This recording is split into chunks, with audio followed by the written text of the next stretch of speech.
Yeah, so Shaneef, I know it can feel a little bit awkward to be sitting here in front of cameras and kicking off our first Yeah. podcast.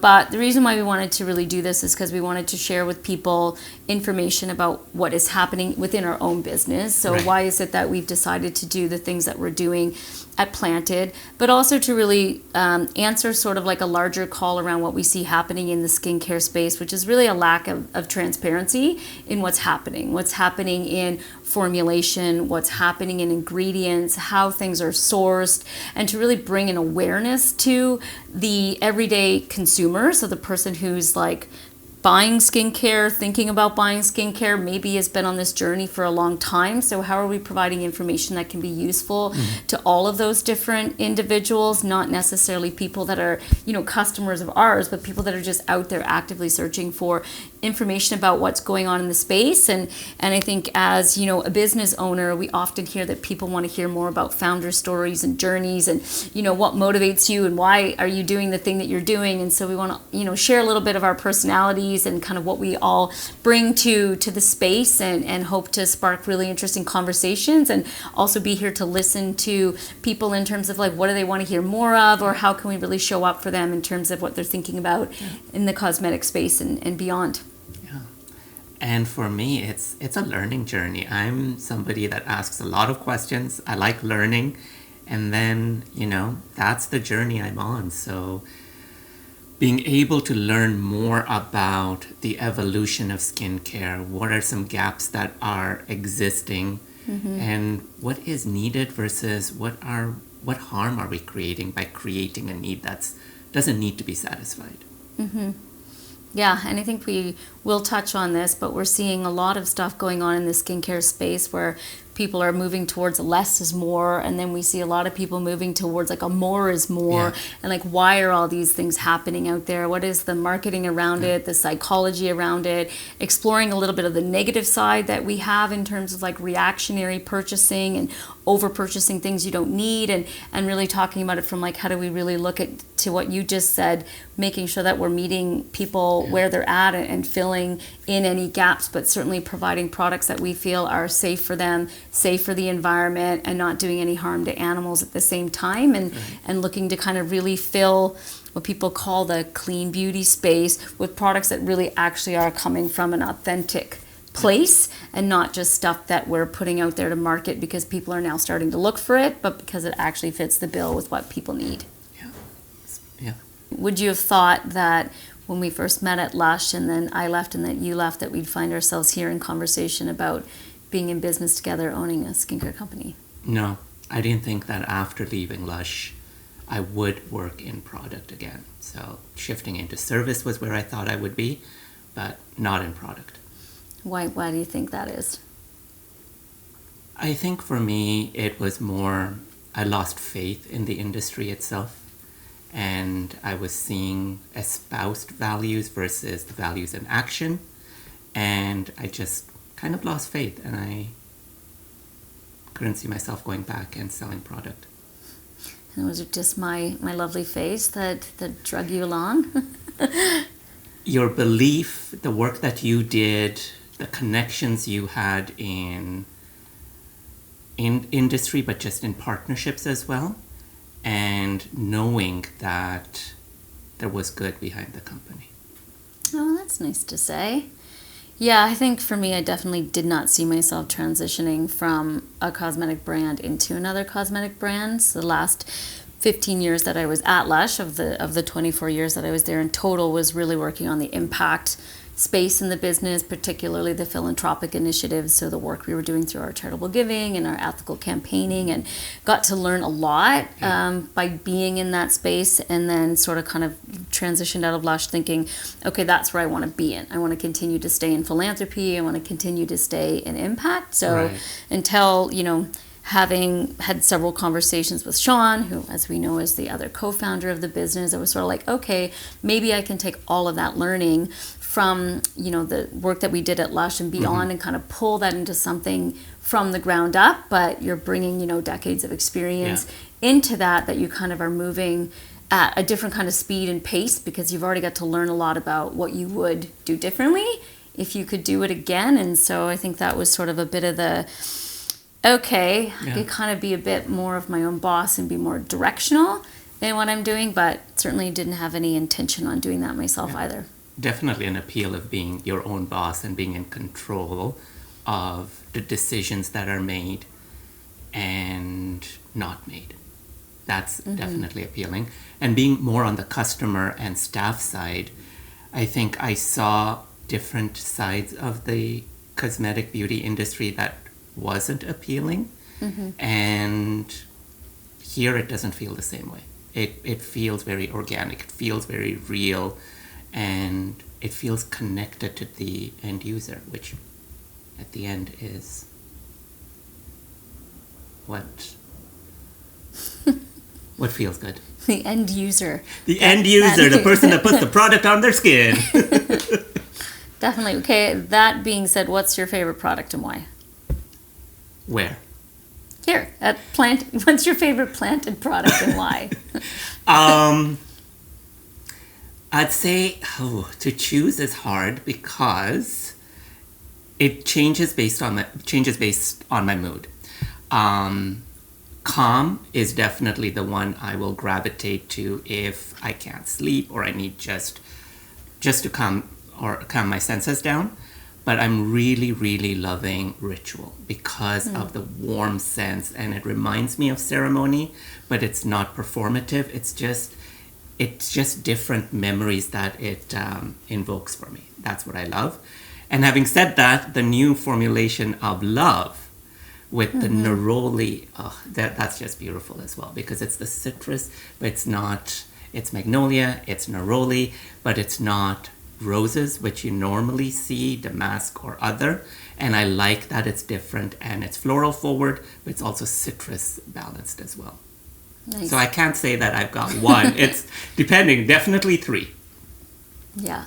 I'd say for me, it's one that we've actually discontinued. Let me guess. One of my, Forest. Yes. Yes. It definitely was forest. And I think that, because to me that embodies everything that we want the product and the brand to be.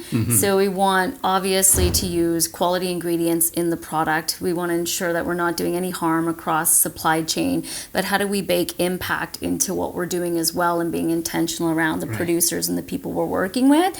And so forest to me kind of really did envelope all of that, because as you know, some of the essential oils we were getting from an organization called Great Bear Essential Oil, which is an indigenous led business here in British Columbia operating out of the Great Bear. So they were hand harvesting the oils through traditional methods. So we were able to purchase them from that organization, which provided economic livelihood opportunities for this indigenous led business. And then at the end of the day, we were donating 25% of all of our online sales to an organization called Nawalak that was operating in that same ecosystem that was working on cultural resilience. So it was very much place-based because we're based here in British Columbia. So we were able to work with businesses in ways that was really meaningful, and then also have the product give back to that same ecosystem so that our customers could really be along on that journey with us.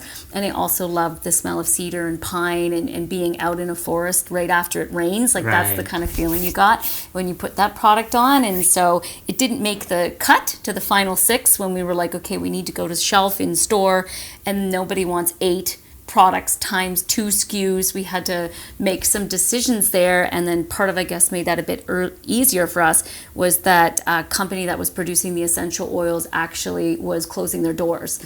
So we didn't want to reinvent that fragrance with somebody else because it just didn't feel authentic. But I still have 1 jar of forest left at home in my bathroom that I use very sparingly.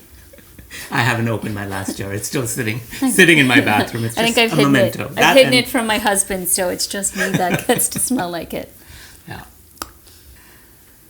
So with cosmetics and, seeing everything on different platforms, it just feels like it's marketing more than the quality of the product. And I started seeing that even in my last role. It wasn't what was right for the customer, but it was more like what sells well. And it's always getting caught, for me it was getting caught in, well, yes, but what is right for my skin, and what am I using that's also going to have a positive impact on the environment, rather than taking away. how am I feeding where the ingredients are coming from? And I started looking deeper, and even after leaving and seeing how different the company is and different other cosmetic companies are, it's always about the dollar rather than what is the right thing to do. And I got disheartened. I was getting very disheartened about selling products. I've been in fashion before, and I left fashion because of fur. And that's why I came to Lush. And when I started seeing some of those things, whether it's fake fur being worn or real fur, to me, it just wasn't the space for me anymore. So I think what I'm taking away from that is like definitely the rich experience that I got to have. So spending 24 years with the brand was an incredible experience. Like to be able to join a company when it was just in its infancy and to watch that business grow and change over 2.5 decades. For me professionally was very profound, but also personally as well. I got to meet so many wonderful people, both locally and around the world, having an incredible impact, and got to walk away with some of my best people I still consider my best friends to date, and also met my husband there. So there's that, and we now have a 6-month-old baby, which is really fantastic. But kind of some of the pieces that I wanted to pull over into the work we were doing at Planted, similar to what you said, is like, what did I learn along the way, and how can we start this from sort of like a different place? And one of the big pieces for me was like really looking at the packaging and thinking about plastic and the amount of plastic that's involved in the cosmetic space. Like it's endless. And as much as we claim that these plastics are recyclable, they're often not, because they're in tubes with different color plastics that can't be recycled easily in North America, or they've also got a spring or a cap or a brush or whatever. And we know that all this is ending up in landfill and ending up in our oceans, like trillions of pounds of plastic a year. So that decision around, well, what are we going to put it in? Is it aluminum? Is it glass? Or otherwise, it's something we still talk about, because we decided to go with glass in the end with an aluminum lid, because we know that they're highly recyclable everywhere, but also very benign when they end up in the environment.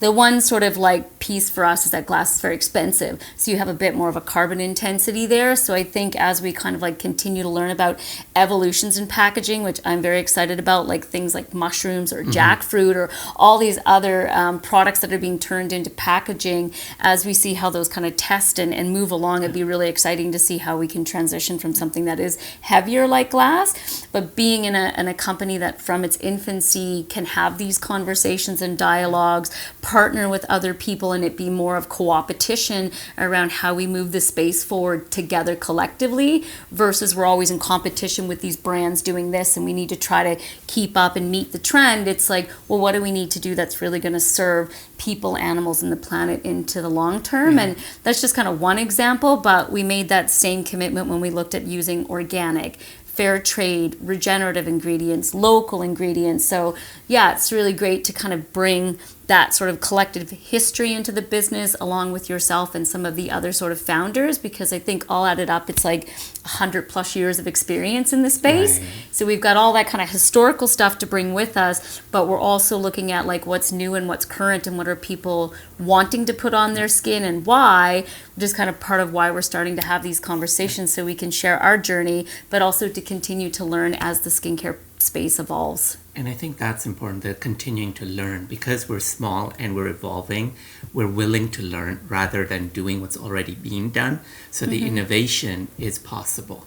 Even with glass, like when I think about glass, I think it's more luxury, and I gravitate towards that because it's more of an investment. It's sitting on my bathroom shelf, but it's not another plastic piece that I have to worry about that is going to impact the oceans. It's going to impact marine life. Here I know that even if it ends up in the oceans, it's not going to be as detrimental as plastic. And it feels like a better decision.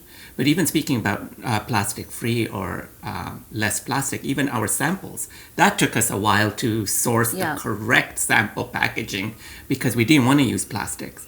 And all of the adverse effects of plastic, but also if you don't have plastic, how do you protect that product? How does it stay fresh? And we came up with something that does work, so it's amazing. Yeah, definitely.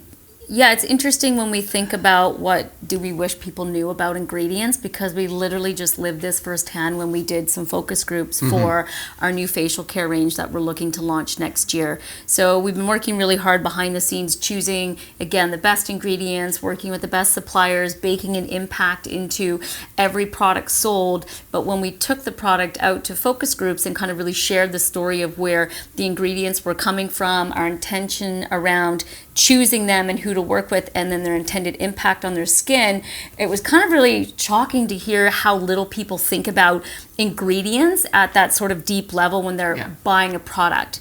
We heard from some of the younger sort of focus groups that they were often looking for a very specific active ingredient that was going to do X on their skin, but didn't think about any of the other things that might be in there. And it could be 20 or 30 ingredients, but it was that one piece that they were looking to buy to have that desired effect. And their kind of comments back to us on being like, wow, I wish I knew more about ingredients or knew how to look deeper into where things come from and understand that a bit more, was a desire that we definitely felt after spending that time with them. And then as we moved through sort of the age demographics, as we got to some of the folks with a bit more mature skin who've been in the skincare game for, say, 20, 30 years, there was definitely a bit more of a depth of knowledge of really like understanding, like, say, the term organic and what does that mean, or thinking about what ingredients make up that end formula that I'm putting on my skin. So we found that there's lots of education that can happen depending on where you're at on your skincare journey, but there's certainly a lot of stuff going on in the marketplace right now that's confusing, that's leading people to think about one ingredient versus thinking about where things are coming from for a desired effect. So almost playing into the negative side, like, oh, do you not want wrinkles? Do you not want this? Versus these beautiful, lovely ingredients can deliver X if used over time in combination with, sleep and water and all the other stuff we know that comes along with great skin. So I think there's so much more to kind of like do and explore there, that for us, we're like, how do we keep our formulas simple, use ingredients that people know and understand, because sometimes they might have eaten them in food, like avocado oil or oats or agave, like, so they understand, okay, these are good for nourishing my body. Okay, is there a correlation to how they're nourishing and hydrating my skin? So I think for us, we have a bit of an easier job when describing what we use, because a lot of it's stuff that people know and understand from maybe transitioning into food or essential oils that they burn. But in terms of like cosmetic ingredients en masse, it can be so confusing and frustrating for people to really understand what they're using and where it's coming from. Yeah. And I think also where people are getting their information from, this urgency culture that we're part of, that, 65-second bites of getting information, and we're hooked to these information sources. But the moment you start doing a deep dive, and that ingredient you mentioned that people are looking for, how far down in the ingredient list is it? And is it delivering the effect you're looking for? So a lot of those things people aren't paying attention to. And there's also those myths out there, whether some ingredients are just fillers, but they're also necessary in order for the rest of the product to perform the way it needs to. So understanding formulations, understanding what the effect on the skin is something that I think I wish people would spend more time understanding, and also taking a pause and really thinking about, why do you want wrinkle-free skin rather than aging gracefully and allowing your skin to do what it naturally does? Because just the same way as if we're going to put avocado oil on our skin, we know it's good to digest. So if we're putting all these things on our skin, what's happening with the chemicals inside our bodies as well? So I prefer and I respect that we are using real ingredients. We're using safe ingredients. There's no preservatives that are harmful, and the oils are beneficial to skin.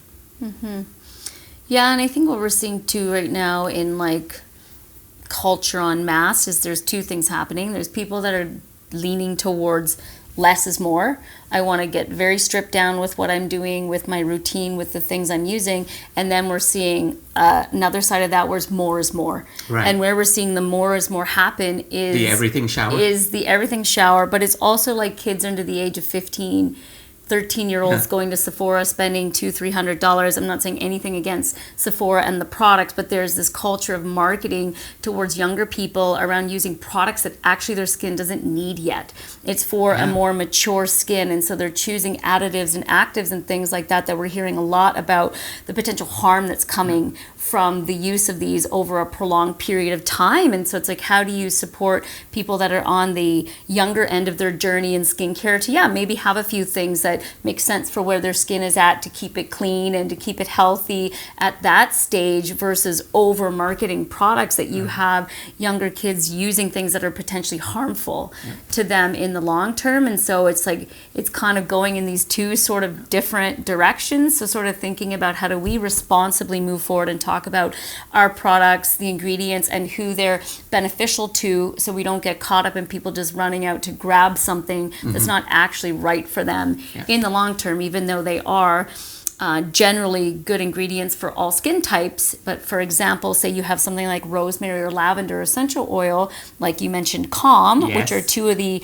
essential oils in there. For some people, those could be highly irritating, especially if you're pregnant, especially if you have younger skin. So even though we're using pure essential oils and not synthetic oils, there still is education around like, but is this the right product for you based on other things that are going on in there? So that's again just like, how do you create that level of education without someone thinking then that rosemary or lavender isn't a safe essential oil? So there's also that level of education, I think, that's missing and needed. And I think that level of education is also missing in stores. Like when people are going in, they're doing their research based on wherever they're getting their information from. This week alone, like at Sephora, I went in. To me, they looked like a preteen looking for retinol. And there was no question as to why you're looking for it. It was just delivered to this individual. And I feel that there's a gap there between a young person thinking, seeing it on TikTok, seeing it somewhere else and believing they need it, but there isn't somebody saying, but why? There is the need being serviced, and then there's the transaction happening. But if we just step back and think about, is this the right stage? And if we were to provide them with something that was right for them, then this person is taken care of throughout their skincare journey as they even evolve and adapt to whatever's happening in their lives. But seeing that was a bit of a shocker, that somebody looked preteen looking for retinol. Yeah, that's exactly what we're talking about. Yeah. Yeah, I guess another thing in terms of like values that have followed us into this business, I would say, is wanting to make sure that our products are cruelty free. Yes. So working with Leaping Bunny to get our products certified as Leaping Bunny certified, which means that the ingredients are not tested on animals, the product is not tested on animals. So when people see that logo on our products or other products, they can be guaranteed that no animals were harmed in the creation of that, which is like taken so long to get legislation in Canada around that. It actually just passed. So I believe in the next year and a bit, all products sold in Canada have to be cruelty free. So which is wonderful. We're ahead of the curve there, but we don't have similar legislation that's passed in the US. So we still have a long way to go. And it is one of the biggest cosmetic markets in the world. So things like thinking about how to not necessarily be a trendsetter there in what we're doing, and actually now has become table stakes. So what are the next stuff we should be thinking about in terms of like stuff to move forward in the cosmetic space? And I feel we're there with the inventions you've come up with in facial care. I think we're there. Like you're introducing products and ingredients that aren't in the cosmetic space right now, but it is being done in a way that is ethical and leaves the earth or marine life better than we found it. Are we doing like a sneak peek about the facial care range right now? Let's just say there's lots of seaweed and there is mushrooms. Yeah, so again, looking to nature for solutions. Yes. So what are things that we can be using that do boost collagen and elastogen, that help protect from sun damage and things like that? So instead of using newly made chemicals to do that, like what are the things that exist in nature that we can be using in a way that's going to give you a very similar benefit, if not more of a benefit than things that have been created in a lab to do that very thing. So yeah, a lot of intentionality around that. And so hopefully dropping sometime in early 2026. But yeah, Stay tuned. Some exciting things there. Tell me about certification. That is something that I'm still learning about and trying to understand when I see ingredients and it's certified fair trade or it's organic fair trade. Like, why are those important? Yeah, certifications are important, but they're definitely not the be-all, end-all, because with certifications comes a cost, comes a process, and a list of guidelines that must be followed in order to do that.